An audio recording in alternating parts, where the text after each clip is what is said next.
여러분, 제가 이렇게 기도 사역을 하면서 느껴요. 주님은 그냥 주신다고 하시지 않는 거예요.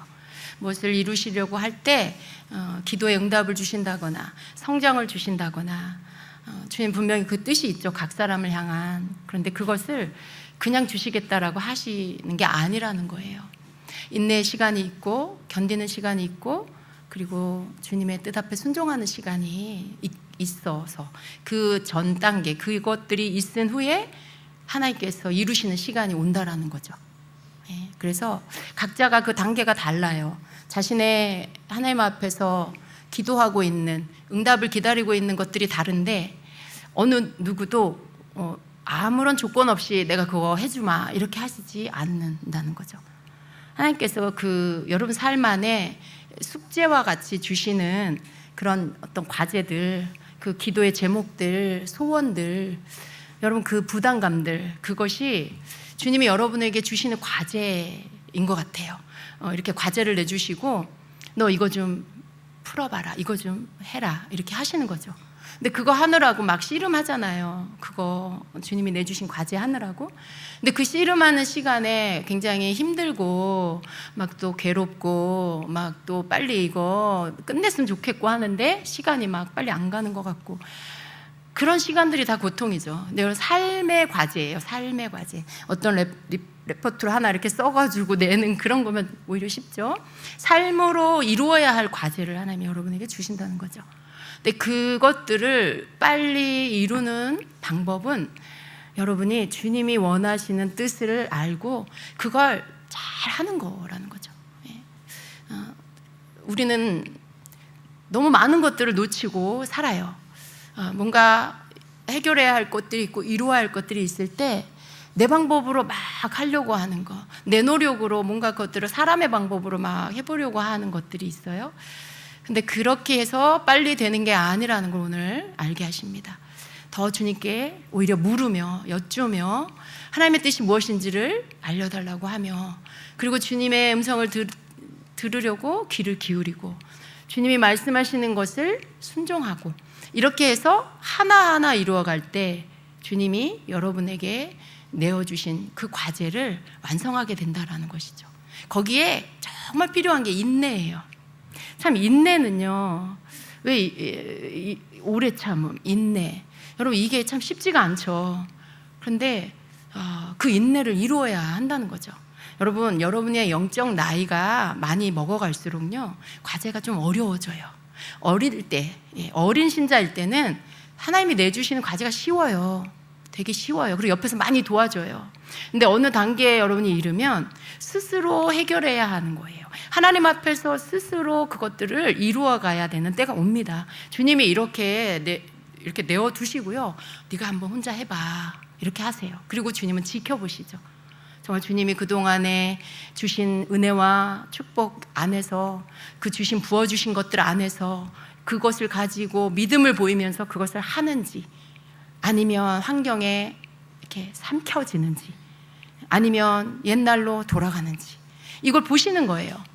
그런데 여러분 정말 믿음 안에서 주님을 바라보고 주님을 꼭 붙드는 사람은요 그 시간들을 인내하며 분투하며 주님이 자기에게 주신 깨닫게 하시고 은혜 주신 것들을 기억하면서 기도하면서 그 시간들을 놓치지 않고 통과하는 거예요. 다른 것과 바꾸지 않고. 그래서 그 다음 단계의 성장으로 나아갑니다. 그런 시간들을 잘 통과하는 자는요 리더가 되는 거예요. 하나님이 리더로 세우세요. 몇 명을 이끌 수 있는 리더 그런 거 상관없어요. 그런데 어쨌든 리더가 되게 하시고요.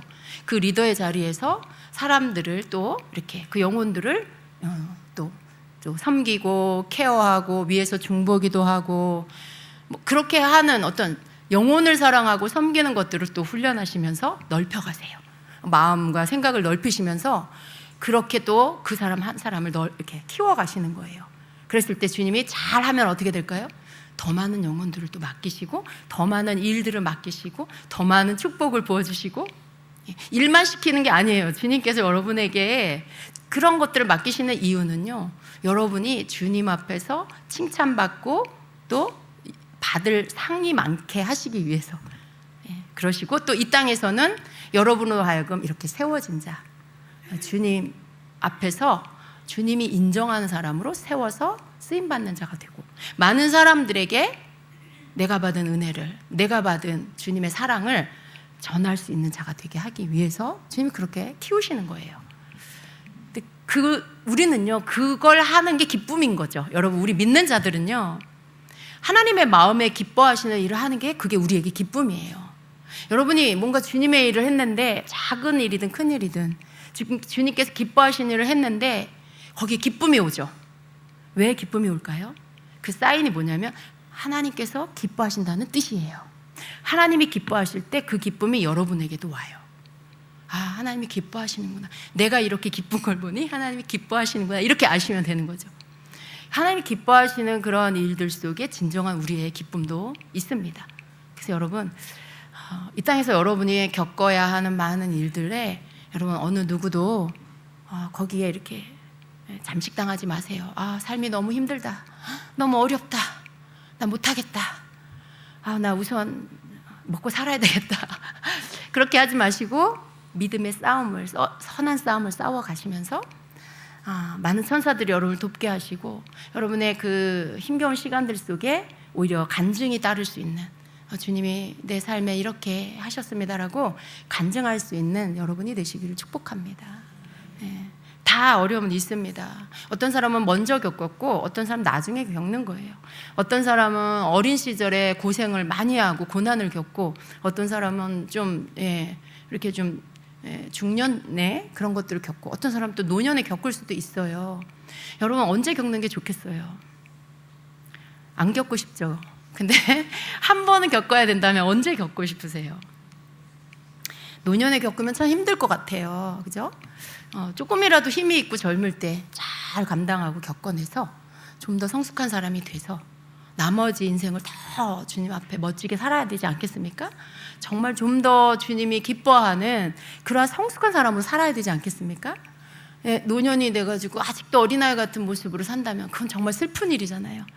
여러분, 주님 앞에서 여러분 정말 고통의 시간을 지금 겪고 있다라면 잘 인내하시고 통과하시고, 하나님께서 여러분을 향한 뜻이 무엇인지 계속해서 여러분 기도하고 물으시고 순종하면서 그렇게 이루어가는 여러분 되시기를 축복합니다. 네. 고난이 유익이라고 하신 말씀 괜히 한 게 아니잖아요. 그죠? 고난이 무슨 유익이야.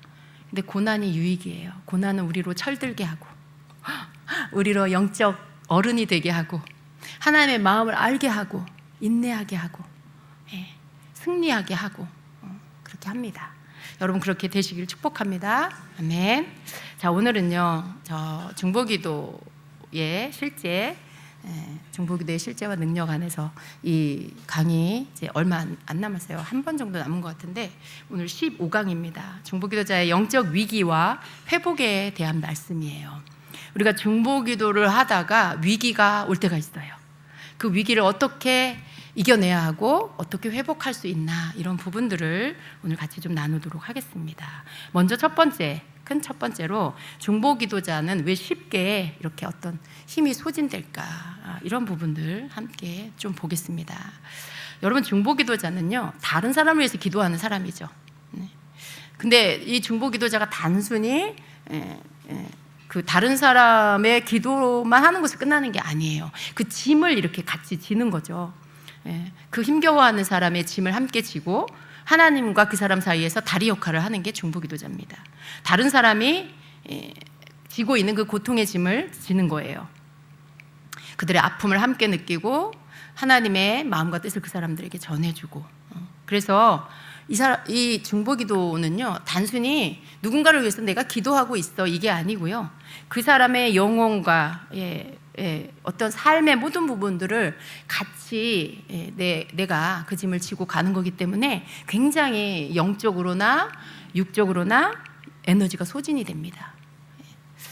그리고 또 중보기도자는요 때로는 또 이 기도 가운데서 최전방의 영적 전쟁, 그 최전선에서 또 전쟁을 치러야 하는 그런 사람입니다. 보이지 않는 영역에서 그 공격하고 또 그 회방하는 악한 영을 향해서 싸워야 돼요. 그 사람을 대신해서 내가 막 싸워줘야 되는 거죠. 굉장히 힘듭니다. 이게 굉장히 영적으로도 그렇고 육적으로도 힘이 굉장히 소진되는 그런 일이에요. 그런데 그런 역할을 하다 보면요, 영적인 이런 부담이 굉장히 크게 오고 또 압박이 오기도 합니다. 그런데 그러다가도요, 또 혼자 막 씨름하고 기도하다가도 그렇다고 해서 누군가가 그걸 알아주는 게 아니에요. 정작 그 기도를 해주는 그 사람조차도 그 중보기도자의 수고를 잘 알지 못할 때도 많이 있어요. 그래서 오는 게 뭐냐면 영적인 외로움을 느낄 때가 있어요. 이러한 것들로 인해서 힘이 소진이 됩니다. 두 번째로 보면 중보기도자가 받는 이 영적 압박과 정서적 소진에 대해서 조금 더 구체적으로 우리가 보면은요, 첫째로 감정과 영적 힘에 고갈이 오는데 중보기도가 오랜 시간이 지속될 때 마음이 지칠 수 있어요. 기도 자체가 무거운 짐처럼 느껴질 수가 있어요. 더 이상 마음을 담은 기도가 아니라 어느새 의무적으로 하는 기도가 되어버릴 수가 있습니다. 여러분 여기에 공감하는 분들 많이 있으실 거예요. 어떤 끝이 안 보이는 중보기도, 우리 특별히 중보기도 맡아서 하시는 분들 공감하시죠? 뭔가를 기도하는데 끝이 보이지 않고 계속 반복적으로 기도를 해야 하는 이 의무감, 이런 것들로 인해서 지칠 때가 있다는 것입니다. 또 두 번째는요, 과도한 부담과 외로움이 오는데요, 중보기도는 보이지 않는 자리에서 이루어지기 때문에 고독감을 자주 느끼게 됩니다. 그래서 나는 혼자다라는 이러한 감정이 찾아오고요, 그런 감정을 계속 벗어버리지 못하고 있으면요, 또 외로움을 자주 느끼게 된다는 것입니다. 또 지속적인 기도 사역으로 인해서 자기의 정체성에 혼란이 올 수 있습니다. 그 기도 사역에 몰두하다 보면 자신의 신앙의 경계가 흐려져요. 나는 누구를 위해서 존재하는 거지? 자기 자신이 자꾸 없어지는 것을 느껴요. 그러면서 기도의 시간이 다른 사람이나 중보기도를 하는 것으로 계속해서 보내게 되면요, 어느새 기쁨을 잃어버리게 되고 어느새 마음이 식어지게 되는, 뭔가 이렇게 뜨거운 마음, 막 감격하는 이런 마음들이 식어지게 될 수가 있다는 것입니다. 중보기도를 하나님 나라의 일을 한다라는 생각으로 기도를 하는데 정작 자신의 기도는 별로 하지 않는 경우들이 있어요. 결과적으로 하나님과 나와의 관계의 친밀함이 식어지게 되는 거예요. 중보기도는 중보기도고 하나님께 나 자신을 보이면서 사랑과 친밀감의 기도의 시간을 반드시 가져야 됩니다. 여러분 이런 착각을 할 수 있어요. 내가 하나님 나라, 먼저 그의 나라와 그의 의를 구하는 거, 이게 중보기도도 그 안에 들어가잖아요. 그러니까 하나님이 내 삶에 대한 건 그냥 알아서 다 해주실 거야. 내가 기도하지 않아도 하나님이 다 책임져 주실 거야 라고 하는, 어디에서 온 건지 모르지만 그런 믿음을 가지고, 그래서 자기 기도는 별로 하지 않는 경우들이 좀 있어요. 좋은 믿음이긴 한데요, 여러분, 그것은 여러분이 하나님 내 삶에 이렇게 해주세요 라고 하는 어떤 요청, 이런 부분에 하나님이 여러분에게, 여러분이 그렇게 막 간절히 구하지 않아도 주시는 부분들이 분명히 있어요.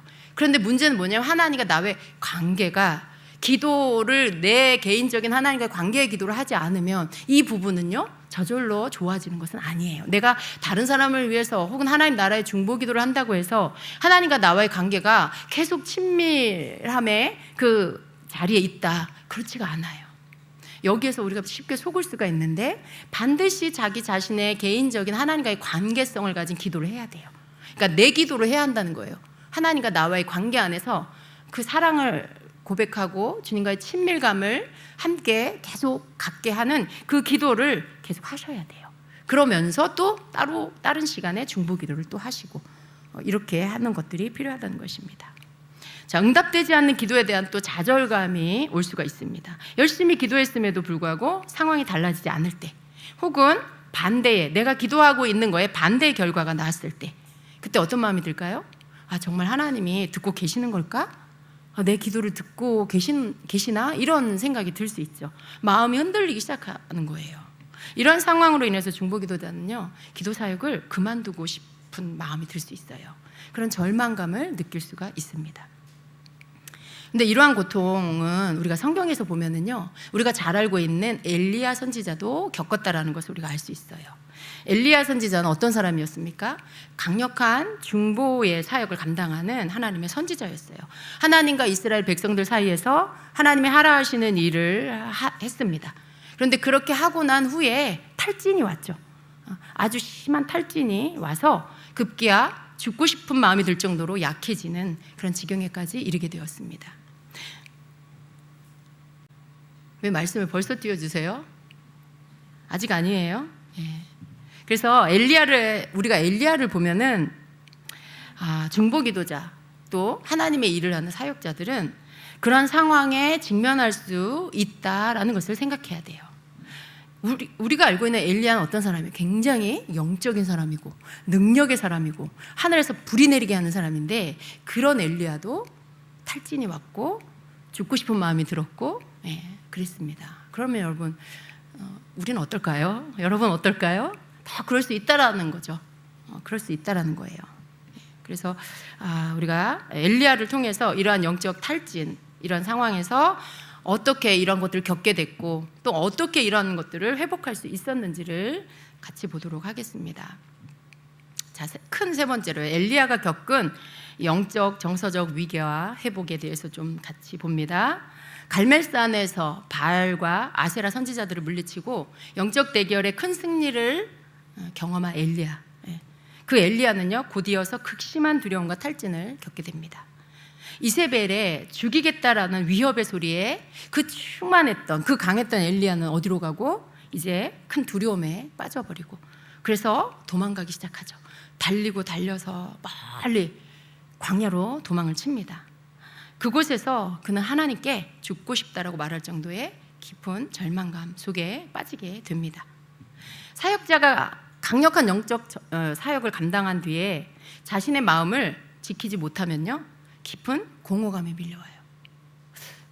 여러분 어떠세요? 이렇게 여러분 중에는 그런 일들을 하신 경험이 있는 분도 있고 그렇지 않은 분도 있지만요, 뭔가 여러분 이렇게 하나님의 기뻐하는 일들을 막 하고 났을 때 승리했어요. 큰 승리를 이루었을 때 그 뒤에 오는 것들이 있다는 걸 알아야 돼요.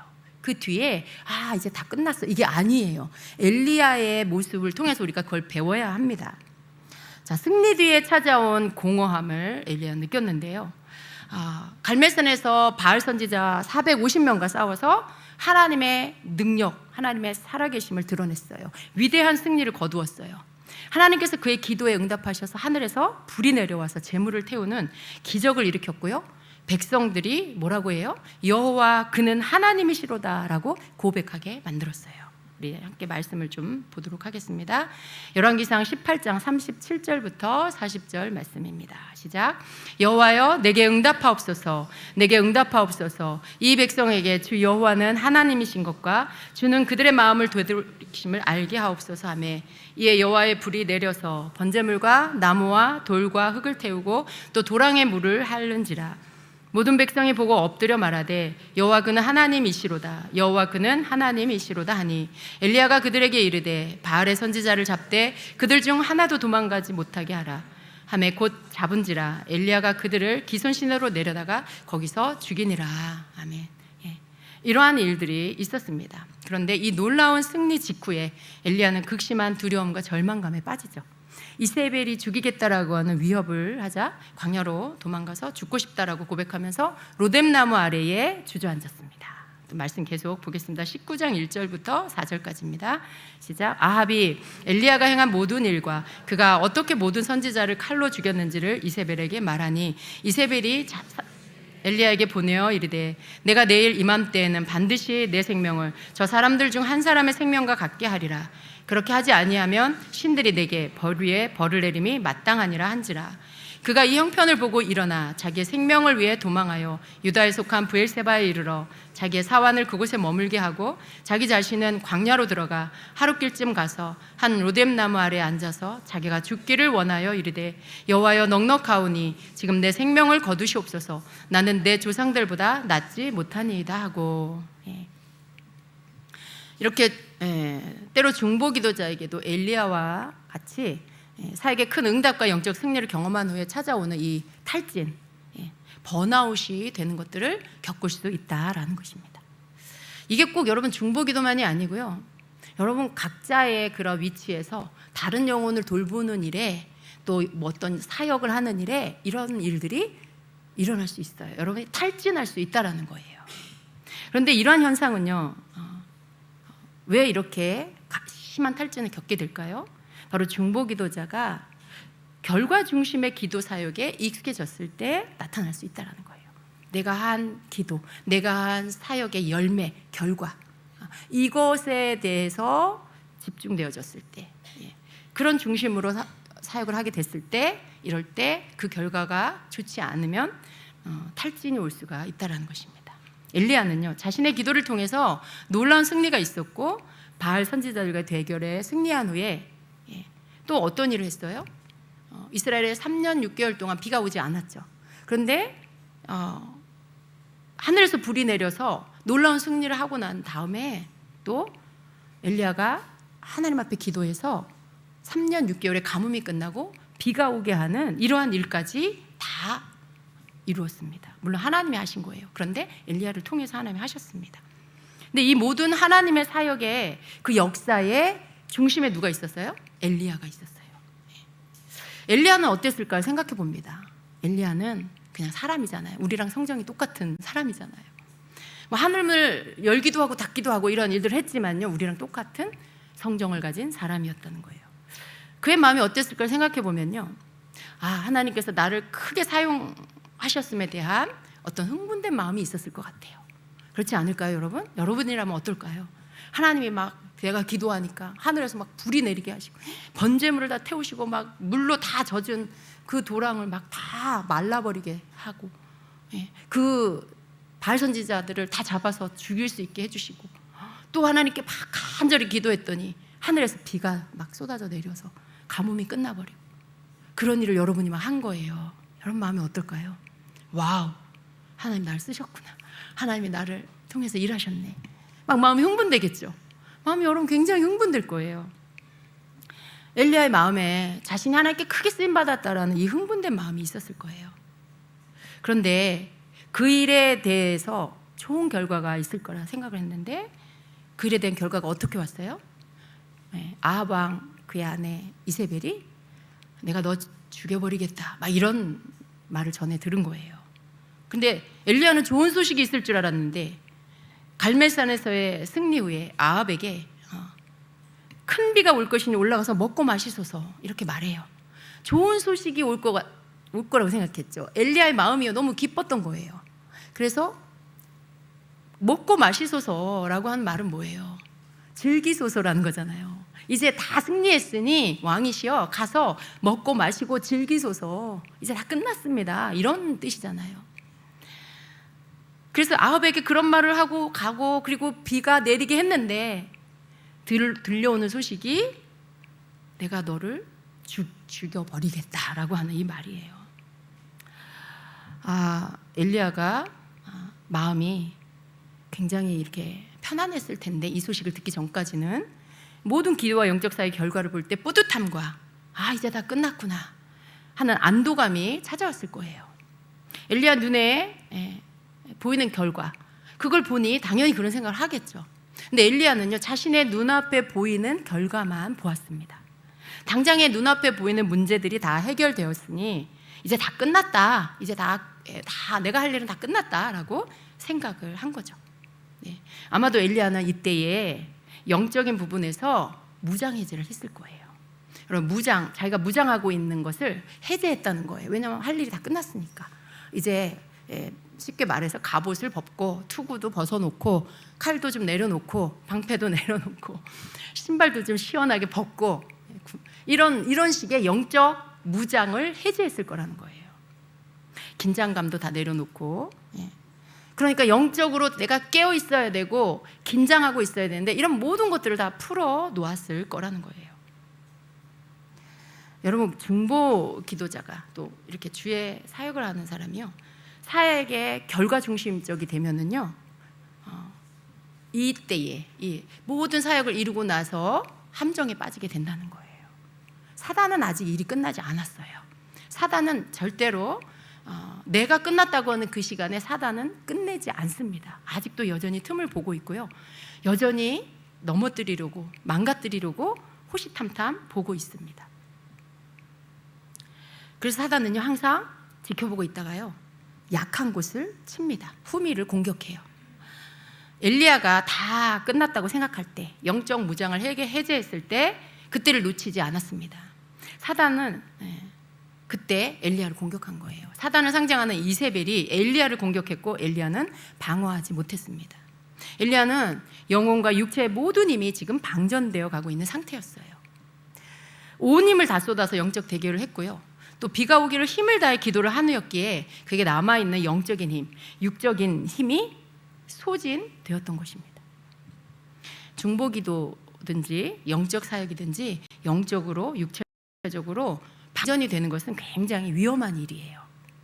여러분, 기도 다 힘을 쏟아서 하고 사역을 다 힘을 쏟아서 하면요, 저분은 영적인 분이니까 끄떡 없을 거야, 막 초인처럼 생각하는 분들이 좀 있어요.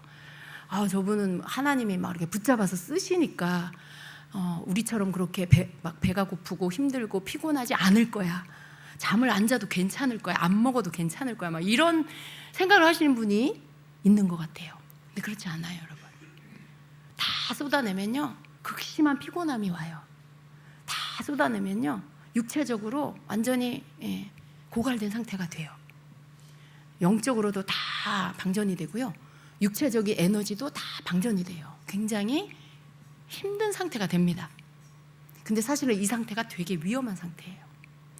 그때 사단이 공격해서 들어온다라면 뭘 할 수가 없어요. 힘이 없어요. 되게 위험한 시간이 되는 거죠. 그래서 여러분, 지금 엘리야가요 그런 상태가 된 것입니다. 소진된 상태, 모든 게 다 소진된 상태.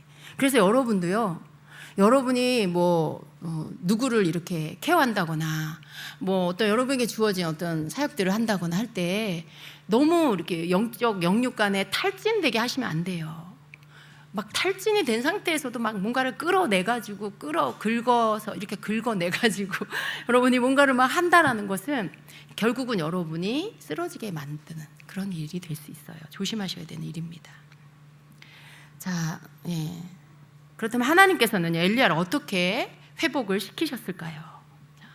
우리가 참 놀라운 게 뭐냐면요, 이러한 어떤 영적 사역자는, 하나님의 일을 하는 사람들은 이렇게 탈진이 되면 하나님께서 영적인 회복을 먼저 시켜주실 것 같잖아요. 근데 엘리야를 보면 그렇지가 않아요. 하나님은요 엘리야에게 먹이셨어요. 육체적 회복을 먼저 주신 것을 볼 수가 있습니다. 영혼과 육체가 지친 상태로 탈진이 돼서 광야에서 잠이 든 엘리야에게 하나님께서는 천사를 보내세요. 그리고 떡과 물을 주셔요. 그리고 먼저 그의 육체를 회복시켜 주십니다. 우리 열왕기상 19장 5절부터 8절까지 한번 같이 읽도록 하겠습니다. 로뎀나무 아래에 누워 자더니 천사가 그를 어루만지며 그에게 이르되 일어나서 먹으라 하는지라. 본즉 머리맡에 숯불에 구운 떡과 한 병 물이 있더라. 이에 먹고 마시고 다시 누웠더니 여호와의 천사가 또다시 와서 어루만지며 이르되 일어나 먹으라. 내가 갈 길을 다 가지 못할까 하노라 하는지라. 이에 일어나 먹고 마시고 그 음식물의 힘을 의지하여 40주 40야를 가서 하나님의 산 호렙에 이르니라. 아멘. 이렇게 영적인 육적인 탈진이 왔지만요, 하나님께서는 다른 곳보다도 먼저 지친 몸을 회복시켜 주셨다는 거예요. 우리의 몸은요 영혼을 담는 그릇이에요. 육체가 약해지면 영도 정신도 다 약해집니다. 육체의 회복은 영혼의 회복을 위해서 반드시 필요하다라는 거예요. 그래서 우리 또 하나님께서도 어떻게 엘리야를 회복시키셨을까요? 하나님과의 영적인 교제, 또 세미한 음성으로 엘리야를 찾아와 주셔서 영적인 회복을 주십니다. 먼저는 육체의 회복을 주셨고요, 그 다음에 영적인 회복을 주셨습니다. 하나님의 산 호렙에서 하나님의 세미한 음성을 들음으로 엘리야는 영적인 회복의 시간을 갖습니다. 이 부분 또한 우리의 생각과 좀 다르다는 걸 우리가 알 수 있어요. 여러분, 하나님께서 영적인 회복을 시켜줄 때, 이렇게 탈진된 상태에 있을 때 어떻게 하실 것 같아요? 막 거창하게 불과 바람 가운데 막 나타나셔갖고 호령 소리로 막 큰 소리로 나타나셔갖고 내가 여기 있다 막 하시면 아들아 딸아 내가 널 사랑한다 막 이렇게 하실 것 같잖아요. 그러면 막 힘이 막 확 들어와가지고 살아날 것 같잖아요. 근데 엘리야를 보면 하나님 그렇게 안 하셨더라고요. 정말 그렇게 안 하셨어요. 우리 말씀 좀 같이 보겠습니다. 자, 열왕기상 19장 9절부터 13절의 말씀을 같이 보도록 합니다. 엘리야가 그곳 굴에 들어가 거기서 머물더니 여호와의 말씀이 그에게 임하여 이르시되 엘리야야 내가 어찌하여 여기 있느냐. 그가 대답하되 내가 만군의 하나님 여호와께 열심히 유별하오니 이는 이스라엘 자손이 주의 언약을 버리고 주의 제단을 헐며 칼로 주의 선지자들을 죽였음이오며 오직 나만 남았거늘 그들이 내 생명을 찾아 빼앗으려 하나이다. 여호와께서 이르시되 너는 나가서 여호와 앞에서 산에 서라 하시더니 여호와께서 지나가시는데 여호와 앞에 크고 강한 바람이 산을 가르고 바위를 부수나 바람 가운데 여호와께서 계시지 아니하며 바람 후에 지진이 있으나 지진 가운데도 여호와께서 계시지 아니하며 또 지진 후에 불이 있으나 불 가운데에도 여호와께서 계시지 아니하더니 불 후에 세미한 소리가 있는지라. 엘리야가 듣고 겉옷으로 얼굴을 가리고 나가 굴 어귀에 섬에 소리가 그에게 임하여 이르시되 엘리야야 내가 어찌하여 여기 있느냐. 아멘. 예, 바람이 지나가고 지진이 지나가고 불이 지나갔어요. 근데 그 가운데서 하나님께서 말씀하시지 않고 그 후에 조용하고 세미한 주님의 음성 가운데 엘리야에게 말씀하셨다라는 것입니다. 하나님께서 막 크게 소리 지르지 않으셨어요. 깊은 내면에서 회복의 메시지를 들려주셨습니다. 예. 늘 중보기도와 하나님의 일로서 하나님 앞에 있었던 엘리야. 예. 자기 자신의 문제를 하나님께 그렇게 고백한 적이 별로 없는 것 같아요. 그런데 지금 말씀에서 보면은요, 자기의 마음을 지금 하나님께 고백하고 있어요. 자기만 남았다고. 예. 자기가 이렇게 오직 나만 남았다고, 그들이 내 생명을 찾아서 빼앗으려고 한다라는 자기 얘기를 지금 하고 있어요. 하나님께 항상 이스라엘 백성을 위해서 중보하는 일을 했어요. 하나님께서 이스라엘을 위해서 하라 하시는 일들을 했어요. 거기에 자기는 없었어요. 자신은 없었어요. 그러다가 탈진이 왔고요, 그리고는 넘어졌죠. 예. 그런데 지금 하나님께서 탈진된 엘리야를 회복시키시면서 엘리야는 자기 이야기를 하나님께 하고 있는 것입니다. 여러분, 우리가 하나님 앞에 내 이야기를 한다는 게 굉장히 중요해요. 특별히 어떤 하나님의 일들을 하는 사람들, 중보기도를 맡았거나 교회에서 어떤 일들을 맡아서 하는 분들은요, 하나님 앞에 내가 맡은 일, 내가 맡은 영혼들만 이렇게 계속 아뢰는 거, 그것만 해서는 안 돼요. 내 이야기를 하나님께 말씀드려야 돼요. 내 말을 해야 한다는 것입니다. 그랬을 때 하나님께서, 엘리야가 만난 하나님은 어떤 하나님일까요? 이제껏 엘리야가 만난 하나님은 강한 바람 가운데 계실 것 같고, 그죠? 막 지진이 일어나는 그 가운데 하나님 계실 것 같고, 불 가운데 하나님 계실 것 같아요. 예. 얼마 전에도 지금 갈멜산에서 불로 임하신 하나님이셨어요. 그런데 그 가운데 하나님 계시지 않았고 세미한 음성 가운데 하나님 만나주셨다는 거죠. 나를 만나주시는 하나님은요, 깊은 나의 깊은 내면 안에서 나에게 세미하게 말씀하신 하나님이라는 거예요. 엘리야에게 하나님께서 그것을 경험하게 하시면서 엘리야를 회복시키기 시작하셨습니다. 자, 그러면서 하나님은요, 엘리야의 연약함을 만져주시고 엘리야를 다시 일으켜 주십니다. 세 번째로 하나님은 무엇을 회복시켜 주시냐면 정체성을 회복시켜 주시고, 그리고 사명을 감당하게 해 주셨습니다. 하나님은요, 그곳에서, 그 호렙산에서 엘리야의 정체성을 다시 회복시켜 주셨어요. 새로운 사명을 부여해 주십니다. 생명의 위협에 두려움 가운데 떨고 있는 엘리야를 다 그 두려움들을 털어버리게 해 주셨어요. 외로움과 절망에서 일어나게 해 주셨습니다. 우리 말씀 같이 볼까요? 19장 15절 17절까지 같이 보겠습니다. 여호와께서 그에게 이르시되 너는 내 길을 돌이켜 광야를 통하여 다메섹에 가서 이르거든 하사엘에게 기름을 부어 아람의 왕이 되게 하고, 너는 또 님시의 아들 예후에게 기름을 부어 이스라엘의 왕이 되게 하고, 또 아벨 무홀과 사밧의 아들 엘리사에게 기름을 부어 너를 대신하여 선지자가 되게 하라. 하사엘의 칼을 피하는 자를 예후가 죽일 것이요 예후의 칼을 피하는 자를 엘리사가 죽이리라. 아멘. 자, 하나님께서 지금 엘리야에게 새로운 사명을 주시는 거예요. 여러분, 엘리야가 가진 두려움과 외로움과 절망은 뭐였을까요?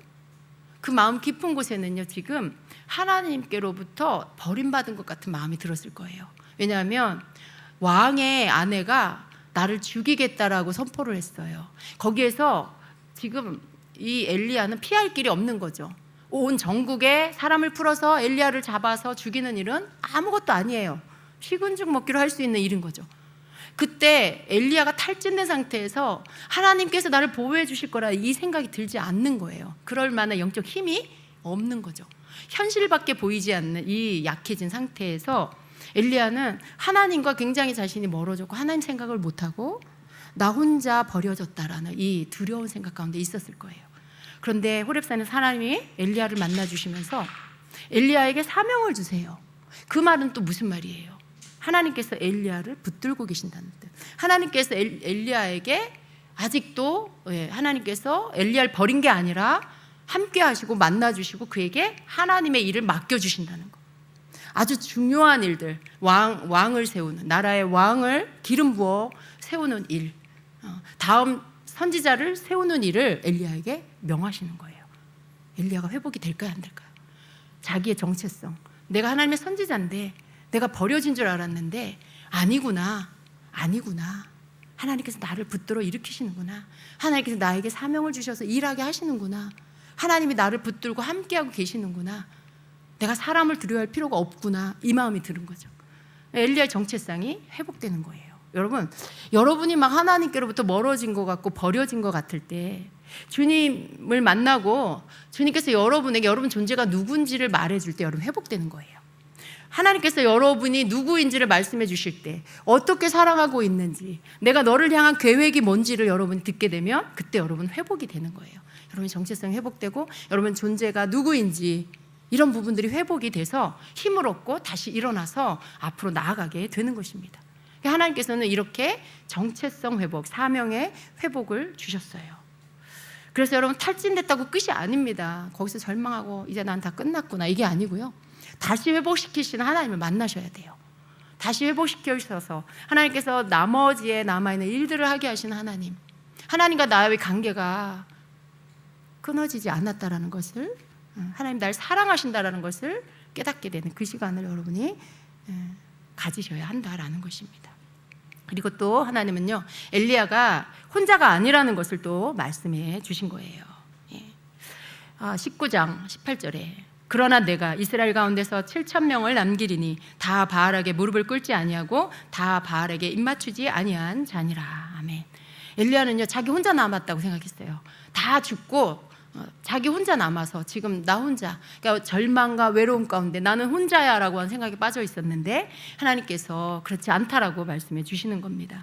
그래서 바알에게 무릎 꿇지 않은 7,000명이 남아있다, 네가 혼자가 아니다 라고 말씀해 주시는 거죠. 여러분 혼자 뭔가 하고 계시는 것 같죠? 중보기도도 나 혼자 하는 것 같고 이러한 어떤 영혼을 돌보고 주의 사역하는 일들도 교회의 어떤 봉사와 일들도 나 혼자 하는 것 같죠? 근데 그렇지 않아요, 여러분. 하나님은요, 다 여러분에게 동역자를 붙여주시고요, 중보자를 붙여주시고요, 함께 도울 자들을 붙여주십니다.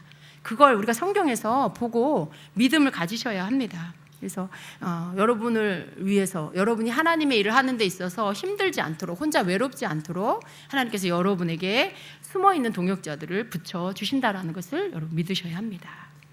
자, 중보기도자의 영적 소진에서의 회복의 이 원리가 무엇일까를 우리가 좀 정리해서 보겠습니다. 자, 첫 번째는요, 회복은 하나님의 세미한 음성 가운데서 일어난다라는 것입니다. 회복은 밖에서 일어나는 게 아니에요. 어떤 현상이나 감정적인 자극에서 오는 게 아니라는 거예요. 하나님과의 깊고 조용한 교제에서 회복이 온다라는 것입니다. 두 번째는요, 회복은 사역으로 인해서 지친 몸과 마음의 회복이 우선이다라는 거예요. 하나님께서는 먼저 지친 몸을 회복시켜 주시고 마음을 만져주신 후에 정체성을 새롭게 하셔서 영적 회복, 사명을 이루게 하시는 이런 회복을 주신다라는 거예요. 그래서 회복은요, 일의 결과나 어떤 결과, 주어지는 결과나 어떤 다른 사람들의 말이 아니라 하나님께서 내가 어떤 존재인지를 알고 또 하나님은 나에게 무엇을 말씀하시는지 그것에 대해 귀 기울여 듣고 할 때 회복이 일어난다라는 것입니다. 또 세 번째로는 회복은요, 공동체와의 연결을 통해서 계속 지켜질 수 있다라는 것입니다. 여러분, 하나님께서 엘리야에게 동역자 엘리사를 붙이셨어요. 그리고 결코 혼자가 아닌 것을 깨닫게 해주셨어요. 7,000명의 바알에게 무릎 꿇지 않는 선지자가 있다는 것을 말씀해 주셨어요. 사람들이 있다는 것을 말씀해 주셨어요. 그 말은요, 내가 혼자 감당하고 있는 게 아니다라는 말씀이에요. 여러분, 공동체는요, 여러분에게 굉장한 힘을 줍니다. 여러분이 혼자라고 생각하면 너무 지쳐요. 근데 교회 공동체를 생각하고 교회 공동체 안에 내가 힘들고 어려울 때 나를 위해 기도해 주는 사람들이 있고, 또 내가 나의 어려움, 또 가정의 어려움, 여러분 삶의 어려움이 왔을 때 그걸 이야기했을 때 벌떼같이 달려들어서 기도해 주는 공동체가 있다라는 거, 이게 얼마나 여러분에게 중요한 건지 몰라요. 그래서 절대로 여러분은 교회를 섬기고 주에 맡겨진 일들을 할 때, 봉사를 할 때 절대 혼자 한다는 생각을 버리셔야 돼요. 그건 마귀가 주는 생각입니다. 항상 누군가가 내가 주의 일을 할 때 돕는 자 붙이시고, 또 기도해 주는 자 붙이시고, 이렇게 공동체 안에서 여러분을 지지해 주고 지켜 주신다는 것을 아셔야 돼요. 그래서 회복은 공동체와의 연결을 통해서 계속 지속된다라는 것입니다. 그래서 여러분 절대로 외떨어지면 안 돼요. 여러분이 교회를 정하지 않고 막 이리저리 떠돈다, 한 주는 이 교회, 한 주는 저 교회, 내 입맛에 맞는 교회로 찾아다닌다, 여러분에게는 공동체가 없는 거예요. 그렇게 하면 그건 여러분이 어떤 별식은 먹을 수 있는지 몰라도요, 여러분 공동체가 주는, 하나님이 주시는 그 놀라운 영적 위력을 여러분의 것으로 취할 수가 없는 거예요. 교회는 하나님이 묶으신 공동체입니다. 그 안에서 함께, 나 혼자 할 수 없는 그런 것들을 여러 사람의 공동체의 힘으로 함께 성장하고 나아가도록 하나님께서 공동체를 주신 거예요. 거기에서 우리 각자는 이 공동체를 지켜갈 의무와 책임이 있습니다. 사랑해야 할 책임이 있고요, 지켜가야 할 책임이 있어요. 그래서 하나님께서 주신 나의 자리를 지키고 하나님께서 나에게 맡기신 일들을 겸손히 감당하면서 그 가운데에서 주님을 바라보고 함께 나아갈 때 여러분에게 필요한 은혜와 성장과 영적인 모든 것들, 삶에 여러분 안에 있어야 할 것들에 대한 하나님의 공급하심이 있게 되는 겁니다. 보이지 않는 영역에서 일어나는 일이지만요, 이 공동체 안에 속한다라는 것은 여러분의 영적인 생명과 직결되어 있다는 것을 아셔야 돼요. 세상에도요, 여러분, 떠도는 사람들이 있잖아요. 떠도는 사람, 정처가 없어, 그냥. 여러분, 그런 방황하는 영혼이 되면 안 되고요, 하나님이 주신 공동체에서 딱 자기 자리를 지키며 겸손히 주님이 주신 그 공동체를 향한 주님이 주신 책임과 의무와 사랑과 섬김을 다하는 그런 성도가 되어야 합니다. 자, 네 번째로요, 중보 기도자가 겪을 수 있는 이 내면에 위기가 왔다라는 신호들이 있어요. 그 신호들이 무엇인지를 한번 좀 같이 보도록 하겠습니다. 첫 번째로는요, 감정적으로 지치는 상태가 오는 거예요.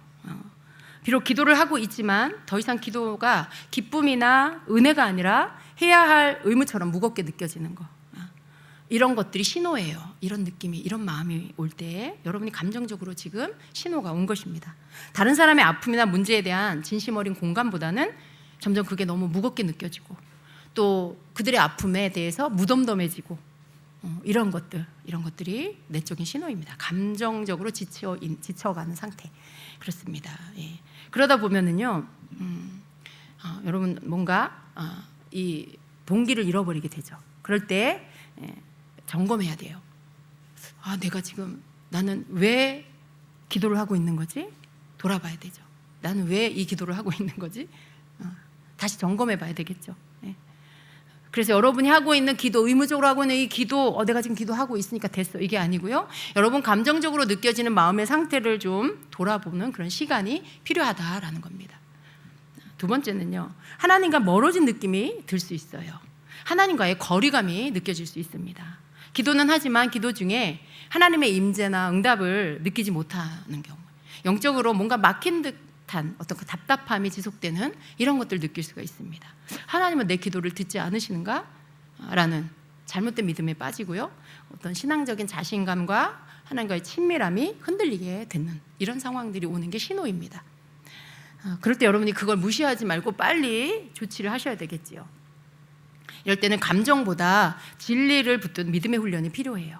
여러분이 느끼는 감정에 뭐가 느껴지면 하나님 함께 하시고, 내가 막 하나님 뭐가 느껴지면 하나님과 친밀한 것 같고, 그게 안 느껴지면 멀어진 것 같고, 하나님 내 기도 안 들으시는 것 같고, 이러한 어떤 느낌, 감정, 여기에 여러분의 믿음에, 여러분의 영적인 그런 것들을 거기에다가 기준을 두지 마시고요. 진리의 말씀을 붙드는 거예요. 하나님 보이지 않아도 항상 듣고 계시는 분이라는 거. 하나님께서 나의 기도를 듣고 계신다라는 거. 이런 부분들을 말씀을 붙잡고 믿어야 하는 것이죠. 그리고 많은 중보 기도를 하더라도 반드시 해야 할 기도는 하나님 앞에서 나 자신을 돌아보면서 내 내면을 살피며 하나님과의 사랑의 관계, 친밀함의 관계, 신뢰의 관계를 위해서 기도하는 걸 빼먹지 말아야 한다는 거예요. 어떤 사역을 하든 어떤 중보 기도를 하든 뭘 하든 여러분, 가장 중요한 건요, 나와 하나님과의 관계예요. 나와 하나님의 관계가 온전하게 서 있지 않으면요, 그 모든 것들은 다 지쳐버리게 됩니다. 그 모든 것들은 언젠가는 다 지치게 돼 있어요. 그래서 고갈되는 것 같다라고 할 때 먼저 돌아봐야 될 게 뭐냐면, 나와 하나님 관계는 지금 어떠한가? 나는 지금 하나님과의 그 관계에 다른 사람이 아닌 나 자신에 대해서 하나님께 기도하고 있나? 하나님께 나 자신에 대해서 하나님께 말씀드리고 있나? 이 부분들에 대해서 점검하고 기도를 해야 한다라는 것입니다. 잠언 8장 17절 같이 읽겠습니다. 나를 사랑하는 자들이 나의 사랑을 입으며 나를 간절히 찾는 자가 나를 만날 것이니라. 또 이사야 65장 24절에 그들이 부르기 전에 내가 응답하겠고 그들이 말을 마치기 전에 내가 들을 것이며 라고 말씀합니다. 여러분, 이 말씀 너무 좋지 않습니까? 나를 사랑하는 자들이 나의 사랑을 입으며 나를 간절히 찾는 자가 나를 만날 것이다 라고 약속하고 계세요. 그러니까 우리가 하나님을 만나는 방법은, 하나님의 사랑을 입는 방법은 내가 하나님을 사랑하는 거예요. 내가 하나님을 만나고 싶으면 내가 하나님을 간절히 찾으면 되는 거죠. 그러면 하나님이 만나주신다라고 말씀하고 있어요. 어려운 게 아니고 복잡한 게 아니고 그렇게 하나님께 나아가서 하나님과의 관계를 회복하면 된다라는 것입니다. 자, 내면의 위기 신호 세 번째는요, 사역에 대한 회의감이 든다라는 거예요. 열심히 기도했지만 상황에 변화가 없을 때 내 기도가 과연 무슨 의미가 있을까 하는 무력감이 생길 수가 있습니다. 중보기도 사역 자체에 대한 의욕이 떨어질 수 있고요, 영적으로 무기력하고 권태로운 상태가 될 수가 있다는 거예요.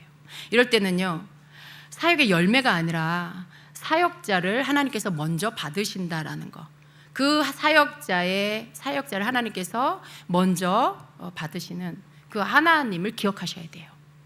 아까도 주님이 그런 말씀 해주셨죠. 오늘 예언의 말씀 속에 우리가 뭔가를 막 하고 결과가 별로 안 나타날 때 실망할 수 있잖아요.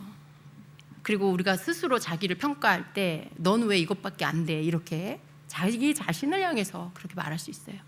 근데 하나님은 뭐라고 말씀하세요? 그 결과를 보고 너를 평가하지 않아 라고 하시는 거죠. 나는 네가 어떤 동기로, 어떤 마음으로, 어떤 순종으로 했는지를 보는 거야. 결과가 그만큼 나오지 않았어도 네가 그 일을 할 때 어떤 마음으로 했는지, 네가 어떤 순종으로 내 뜻을 따르려면 그 일을 했는지를 난 그걸 보는 거야. 네가 그렇게 했다라면 난 널 칭찬해. 난 너를 인정해. 네가 수고한 거. 그렇게 말씀하고 있는 거죠. 근데 여러분, 우리가 이 관점을 우리 모두도 가져야 합니다. 우리는 너무 자주 우리 자신을 비난해요. 야, 너는 왜 이것밖에 안 돼? 왜 이것밖에 못해? 이렇게 비난해요. 여러분, 그러죠? 누구보다도 자기 자신을 많이 비난하지 않습니까? 그냥 여러분, 멈춰야 돼요. 자기를 비난하는 것들을 멈추고 하나님이 뭐라고 말씀하시는지 우리는 들으려고 해요. 하나님, 어떠셨어요? 지금 제가 이렇게 했는데 이렇게 됐어요. 근데 하나님 어떠셨어요? 주님은 어떻게 생각하세요? 주님 저를 어떻게 보시나요? 이렇게 그러면 주님께 좀 물으셔야 돼요. 그럴 때 주님께서 여러분에게 세미한 음성으로 잔잔히 말씀하신 그 소리를 들을 수 있어요, 여러분. 그렇게 여러분이 어떤 그 결과, 열매, 이게 아니고 하나님이 사역자를 먼저 받으시는 하나님의 마음을 여러분이 기억하셔야 된다. 결과는 하나님께 맡기고 하나님 앞에 성실함과 충성됨으로 나아가면 된다라는 것을 기억하셔야 돼요. 여러분, 고린도전서 4장 2절에요. 맡은 자들에게 구할 것은 충성이니라라고 하셨죠.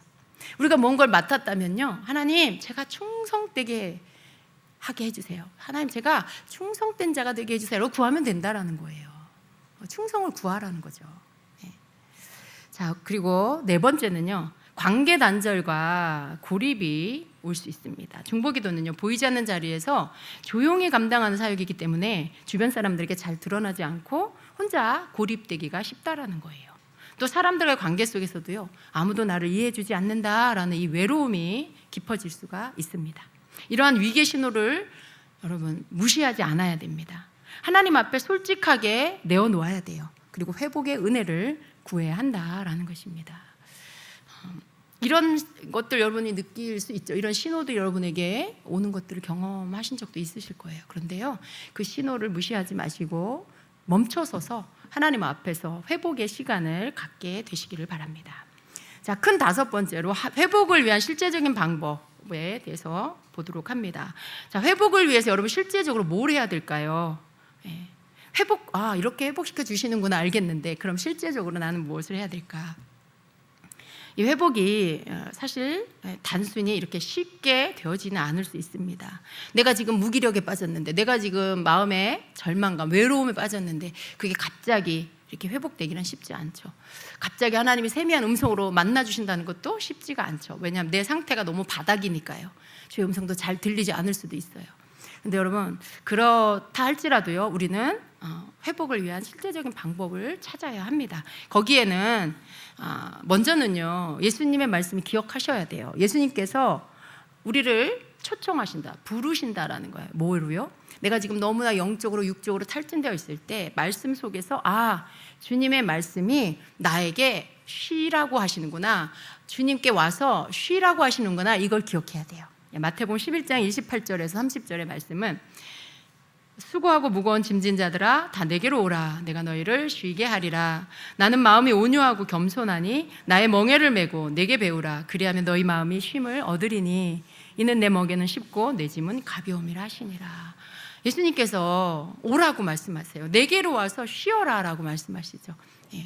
그 말씀을 기억하셔야 돼요. 그래서 예수님께로 가서 지쳐있고 힘겨운 몸과 마음을 주님 앞에 가서 쉬어야 합니다. 주님 안에서 여러분이 쉬셔야 한다라는 것입니다. 또 하나님을 위해서 일만 하는 것이 아니라 하나님과 함께 내가 쉼이 필요하다. 나는 하나님의 일하는 일꾼이 아니라 나는 하나님의 개인적으로 하나님의 자녀다라는 거, 이걸 여러분이 다시 기억하셔야 된다라는 것입니다.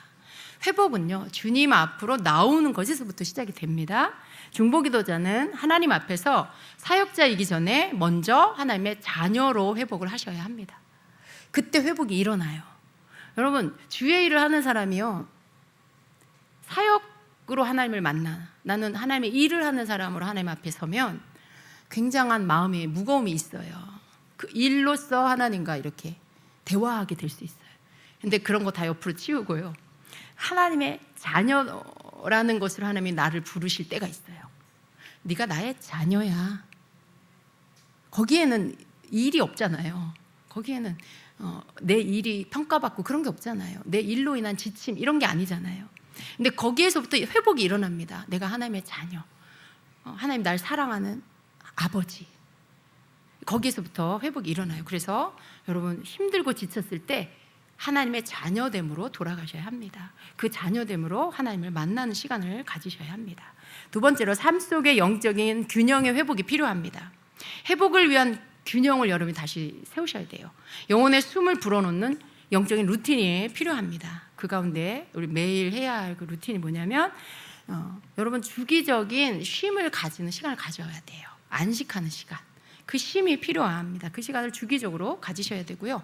또 묵상과 친밀함의 기도, 다른 기도가 아니고 친밀함의 기도, 그리고 하나님의 말씀을 묵상하는 것, 이것을 해야 합니다. 그리고 주님께 좀 일기를 쓰는 거, 여기 일기를 쓰는 것에는 여러분의 감정을 이렇게 표현하는 거예요. 지금 내가 느끼는 힘겨운 감정, 슬픈 감정, 무거운 감정, 이런 것들을 주님께 일기를 쓰므로 밖으로 표현을 하는 게 필요합니다. 그리고 이렇게 여러분이 산책을 하면서, 자연 속에 산책을 하면서 기도를 하는 것, 이런 것들이 굉장히 도움이 된다라는 거예요. 그래서 이런 것들이 여러분에게 매일의 작은 습관이 되게 하시면 아주 깊은 어떤 탈진이 오지 않도록 여러분이 할 수가 있다라는 것입니다. 여러분, 이렇게 회복은요, 옛날로 돌아가는 게 아니에요. 옛날에 그때 뜨거웠던 나, 불같이 막 하나님을 향한 열정이 있었던 나, 그때로 돌아가야지. 회복은 그런 게 아니고요. 회복은요, 다시 세워지는 겁니다. 무너진 내가 다시 세워지는 거예요. 여러분이 그 열정 가득했던 20대, 30대로 돌아가고 싶죠. 하나님을 향해서도 막 열정으로 하나님을 뜨겁게 사랑했던 그때로 돌아가고 싶죠. 근데 그게 왜 안 될까요, 여러분? 그게 왜 안 될까요? 여러분은 20대가 아니고 30대가 아니어서 그래요. 여러분은 지금 50대고 지금 60을 바라보고 있는 그런 나이여서 그래요. 40대만 돼도 그렇게 할 수 있어요. 40대만 돼도 뜨겁게 하나님을 향한 그 모든 걸 표현할 수 있어요. 근데 50대가 되고 60대가 되면 그게 마음은 원하는데 안 돼요. 그래서 내가 뭔가 영적으로 문제가 있는 것 같이 느껴지죠. 아니에요, 여러분. 영적으로 문제가 있는 게 아니라 여러분이 나이를 먹었고요. 여러분이 그때 여러분이 아니에요. 하나님을 향한 사랑이 식은 게 아니라 몸이 늙었어요. 몸이 나이를 먹었고 모든 게 그런 거예요. 여러분 생각해 보세요. 청년의 때가 있고 자녀의 때가 있고 아비의 때가 있잖아요. 요한일서에 보면 그렇게 각각에게 메시지를 주시잖아요. 우리가 나이를 먹으면요, 영적인 아비, 어미의 세대가 되는 거예요. 그러면 하는 일, 하나님이 맡기시는 일이 달라요. 거기에서는 그 아비와 어미의 마음을 갖고 그 일을 감당하면 되는 거죠. 청년들아 하고 또 청년들에게 주는 메시지가 있잖아요. 우리 사실은 청년, 우리 모두 청년입니다라고 하지만 몸이 그걸 말을 해주지 않잖아요. 넌 청년이 아니야. 근데 여러분 그거에 대해 낙심하지 마시고 여러분 안에 받아들이세요. 여러분 자신을 받아들이시고 나이를 먹었지만 또 내 마음 안에 옛날과 같지 않은 그런 내 내면의 어떤 것들이 좀 마음에 안 들고 실망스러운 때가 있지만 여러분 그걸 그냥 받아들이세요. 그리고 여러분의 세월을, 여러분의 뒤안길을 이렇게 바라보세요. 그 시간들, 주님과 함께 걸었던 시간, 막 이렇게 씨름하며 왔던 시간들, 대가를 치르면서 믿음이 성장했던 시간들, 인내했던 시간들을 생각해 보세요. 여러분 그거 다시 청년 때로 돌아가서 바꿀 거예요? 다시 겪을 거예요? 다시 힘든 시간들을 여러분이 또 우리 목사님은 그거 하고 싶지 않대요. 그냥 지금이 좋대요. 다시 돌아가서 고생하고 싶지 않다라고 하세요. 맞는 것 같아요, 그 얘기가. 그래서 여러분 우리는 지금의 나에게 감사하고 나의 모습을 받아들이고 주님께 감사해야 합니다. 옛날로 다시 돌아가는 게 아니에요. 회복은 지금 나를 다시 세우고 그리고 지금의 이 모습으로 주님을 사랑하는 거고 주님이 맡기신 일을 감당하는 거, 이게 회복입니다. 이게 회복이에요. 여러분 그렇게 되시길 축복합니다. 네, 그래서 우리가 뭔가 주님께서 나에게 맡기신 그런 일을 한다라고 할 때 너무 그 일에 대한 것으로 인해 자기를 올가매지 마시고 조금 자유하세요. 그리고 여러분 자신이 먼저 사랑받는 존재가 되세요. 하나님께 사랑받는 존재라는 인식이 여러분에게 필요해요. 그래야 여러분이 그 사랑을 다른 사람에게 흘려보낼 수 있어요. 표현해 줄 수 있고요. 그래서 항상 그걸 놓치지 않으려고 애쓰는 여러분 되셔야 합니다. 그래서 하나님은 지친 자를 책망하지 않으십니다. 먹이시고 쉬게 하시고 그리고 어떻게 해요? 다시 사명으로 이끌어 주신다라는 걸 여러분 믿으시고요. 그 주님의 품 안으로 달려들어가는 여러분 되시기를 축복합니다. 아멘. 네, 같이 기도하겠습니다. 예. 자, 우리 하나님은 너무나 좋으신 분이에요. 여러분 각자의 주님의 일이든 중보기도든 개인적 삶이든 무엇이 됐든 다 여러분에게 맡긴 것들인데 그것 때문에 지치고 힘든 분들이 분명히 계실 겁니다. 여러분의 생업 때문에 힘든 분도 계시고요. 여러분 삶에 허락한 모든 그런 맡겨진 일들로 인해서 지쳐있는 여러분 새 힘을 얻으시기를 축복합니다. 여러분 주님께서 여러분을 먹이시고 쉬게 하시고 다시 여러분을 붙들어 일으켜 세워주신다는 것을 믿으시고 그 주님 앞에 뛰어들어가는, 달려들어가는 여러분 되시기를 축복합니다. 이 시간에 같이 여러분 회복을 위해서 주님을 찾으며 주님을 사랑하는 자를 사랑하시고 찾는 자를 만나 주신다라고 하신 말씀 기억하면서 우리 주님 앞에 주여 하고 주님 2번 부르고 함께 기도하겠습니다. 기도하다가 10분 정도 기도하고요. 제가 기도 사역 해드리겠습니다. 기도받기 원하시는 분들 이따가 또 나오시고 계속 기도하기 원하시는 분들 또 계속 기도하시기 바랍니다. 우리 주여 하고 기도하겠습니다. 주여